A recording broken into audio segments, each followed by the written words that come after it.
Welcome to Module 5 of this year's Catechism class. This month we're talking about courage. Now the dictionary defines courage as the ability to do something that frightens you.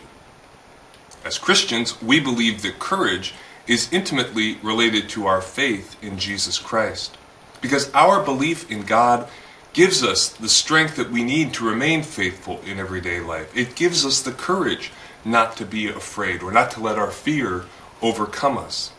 When we believe that God is with us, we have the courage to face danger and to confront fear and pain and intimidation, both for ourselves and for others. Courageous faith is what enables us to take risks and to make sacrifices in order to share Christ with others and to model Him for them.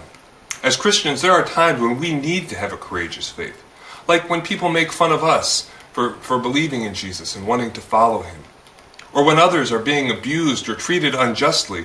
As Christians, we're called to stand up for them the way God does and to speak out on their behalf. For instance, have you ever been somewhere where someone is being bullied and you didn't help?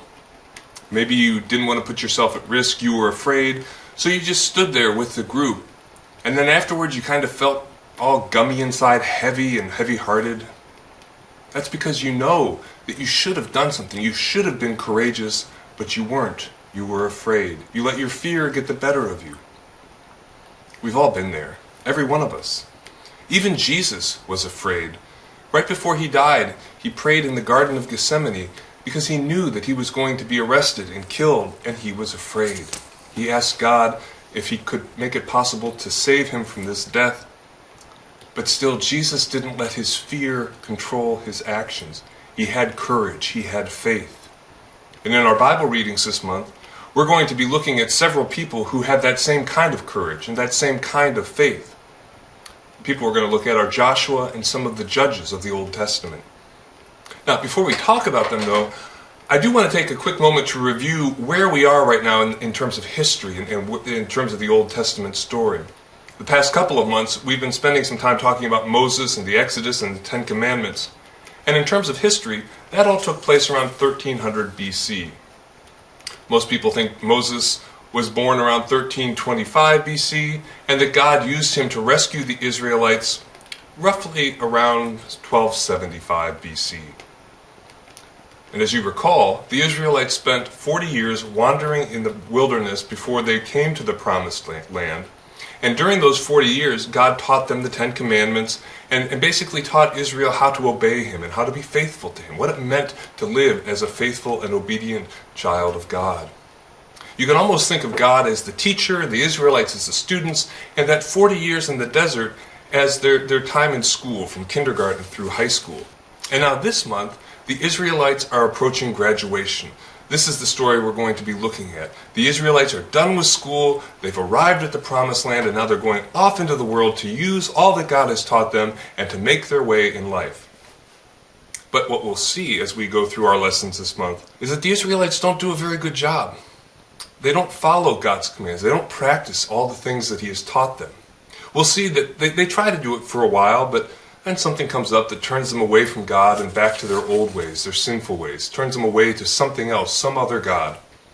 It's sort of like when people make a New Year's resolution to lose weight or to exercise more or whatever. You've all probably made similar resolutions.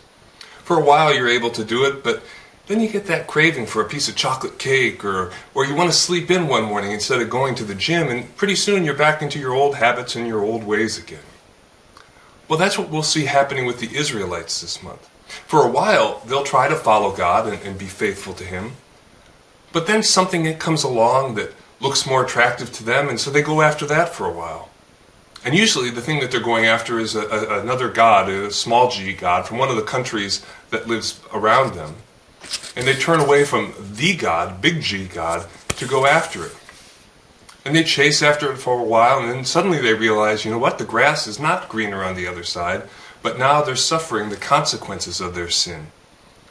And that's what we're going to see play over and over and over again in our lesson this month. And each time the Israelites turn away from God and go back to their old sinful ways, God raises up a person called a judge. Somebody who comes along to rescue them. And as we're going to see, the judges in the Old Testament are like heroes. because they're people who have a courageous faith. They're able to remain faithful to God when others aren't. They don't give way to fear or anxiety. They don't go along with the crowd just because it's easy to do. They stand up for what they believe. Just like Jesus, they don't let their fear control them. Like Jesus, the judges remind us that we can't rely on our emotions. Our emotions won't always help us do the right thing when the going gets tough. Because one of our emotions is fear, and fear will always want us to play it safe, while God wants us to be courageous. And so the judges remind us what it means to be truly courageous, what it means to ignore our emotions sometimes and do the right thing anyway. Stand up for God and for what He teaches and what He believes, and to follow Him, and to help others follow Him, like Jesus did when He prayed in Gethsemane. The judges had a magnetic faith. And so as they remained faithful and courageous in their faith, the people of Israel caught that contagious faith. And they also became more faithful and would follow God too.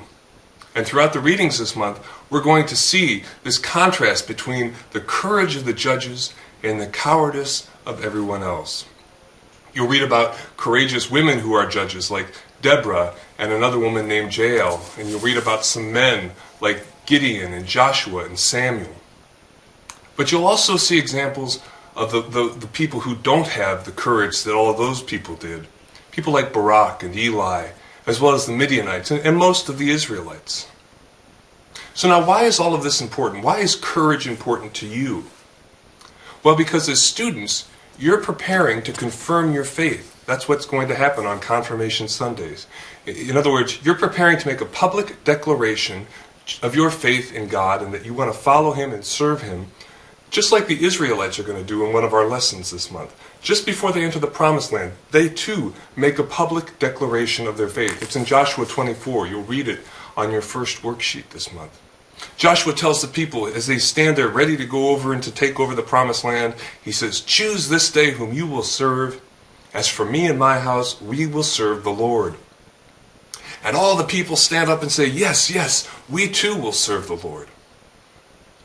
But they didn't have the courage of their convictions.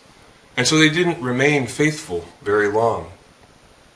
And so as you prepare to confirm your faith and to make your public declaration that you are going to follow God and serve Him, it's important for you to remember that if you want your faith to last for the long haul, if you want to have faith in God and the strength that that faith gives you throughout your life, then you need to have a courageous faith, the courage of faith, and trust that God is with you and will lead you and always help you get through some of those tough times and help you to do the right thing. So as always this month, set aside a regular place and time to work on these sheets together as parent and student. Turn off your cell phones, turn off your TV, and take some time just to be together. These are some of the most exciting stories in the Bible, and I really hope you'll take some time to enjoy them and think about how the courage that you see exhibited in these stories can inspire you to be courageous in your own life and in your own faith. I look forward to meeting with you at the end of the month. For now, God bless.